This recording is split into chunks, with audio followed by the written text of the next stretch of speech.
All right, let's just jump right in. We are about to unpack one of the most elegant, most powerful tools in all of science. It might look like just a colorful chart on a classroom wall, but it's so much more. It's basically a secret decoder ring for the entire universe. I mean, just think about that for a second. Imagine you're faced with this challenge. Take every single fundamental building block of everything, the stuff that makes up you, the planet, the stars, and make it make sense. How on earth would you even begin to bring order to that kind of chaos? Well, the answer, as it turns out, is to create a map. And this brilliant grid you're looking at, that's exactly what it is. The periodic table isn't just some boring list of elements, it's a guide to the hidden rules, the deep logic that governs every single piece of matter. Now, to really truly appreciate how amazing this map is, we've got to go back in time. Back to when scientists were just staring at this giant, disconnected puzzle with no picture on the box to guide them. It was, frankly, a total mess. Chemists knew about things like gold and oxygen and carbon, sure, but they had no idea how they all connected. Every time a new element was discovered, it was just another random fact to memorize. There was no system, no rhyme or reason to any of it. So, the hunt was on. A few really brilliant minds started this quest, searching for a pattern, some kind of secret code that they were convinced had to be buried inside the properties of the elements themselves. And slowly, little clues started to pop up. Back in 1829, a chemist named Reiner noticed that some elements seemed to hang out in little groups of three, or triads. Then, a few decades later, a guy named Newlands saw that properties seemed to repeat every eighth element, kind of like notes in a musical scale. This all led up to Dmitry Mendeleev, who in 1869 created this incredible table. He was so sure he'd found the pattern that he actually left empty spaces for elements nobody had even discovered yet. And you know what? He was right. But the final, crucial piece of the puzzle, the real secret to the code, was found in 1913 by Henry Moseley. You see, Moseley figured out that the secret ingredient wasn't an element's weight or its mass. It was its atomic number. That's the number of protons in an atom's core. It's like an element's fingerprint. It's one true, unique identity. And that discovery was the final key that locked the table into the perfect, elegant form we know today. So, now that we know how our map was built, let's figure out how to actually read it, because it has its own kind of latitude and longitude, and once you get it, it tells you this amazing story. First, let's look up and down at the vertical columns. We call these groups, and the easiest way to think about them is like families. Every element in the same family, the same column, has the exact same number of electrons in its outermost shell, and that one little thing means they all tend to behave, chemically, in really similar ways.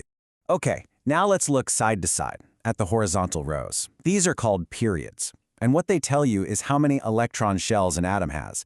Think of a shell as a sort of orbit where the electrons live. As you go down from one period to the next, you're literally adding a whole new layer to the atom. So right away, the period number gives you a huge clue about an atom's size. Okay, this is where our map goes from useful to, well, to almost magical.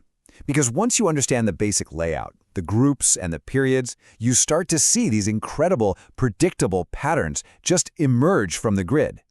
And it's all thanks to this one beautiful concept called periodicity.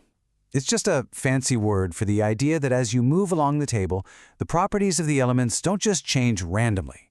They repeat in predictable cycles in a steady rhythm. This is what turns the table from a list into a powerful predictive tool. Whoa, okay, this chart right here is basically the legend for our entire map. I know, it looks a little complicated, but it's really just a summary of all the predictable trends we're about to talk about. It shows you, at a glance, how things like size and reactivity change as you move around. So let's break down a couple of the big ones. First up, how big are the atoms? The rule is actually pretty simple. When you go down a group, the atoms get bigger. But, and this is the weird part, as you go across a period from left to right, they actually get smaller. So what's going on here? Well, moving down makes perfect sense, right? You're adding more electron shells, more layers, so of course the atom gets bigger. But moving to the right is fascinating. As you go right, you're adding more protons to the nucleus, which makes its positive charge stronger. It's like putting a more powerful magnet in the center, and that stronger pull sucks all the existing electron shells in just a little bit tighter, making the whole atom shrink. Kind of cool, right? All right, next up, let's talk about metallic character. That's really just a scientist's way of saying how badly does an element want to give away an electron.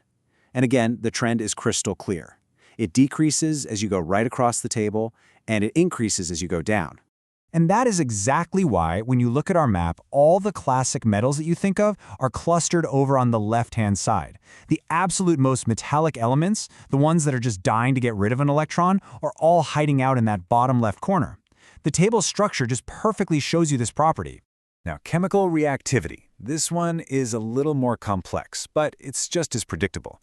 For the metals on the left side, reactivity actually increases as you go down a group because it gets way easier for those big atoms to lose that outer electron. But for the nonmetals over on the right, reactivity decreases as you go down because their pull on new electrons gets weaker.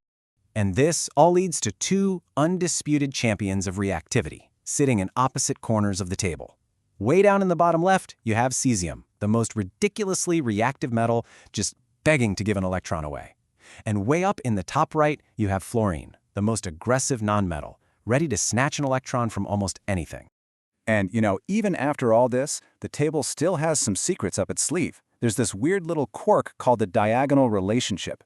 It turns out that elements like lithium and magnesium, which are diagonal to each other, have surprisingly similar properties.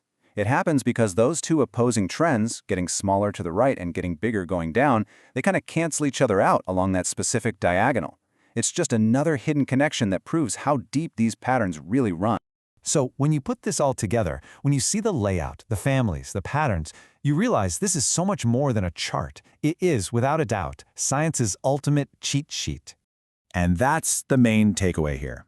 The periodic table is not a static thing you just memorize. It's a dynamic, predictive engine. Just by knowing an element's address on this map, we can predict its size, its personality, its reactivity, basically how it's going to behave with everything else in the entire universe. And what's really exciting is that this map, well, it isn't finished.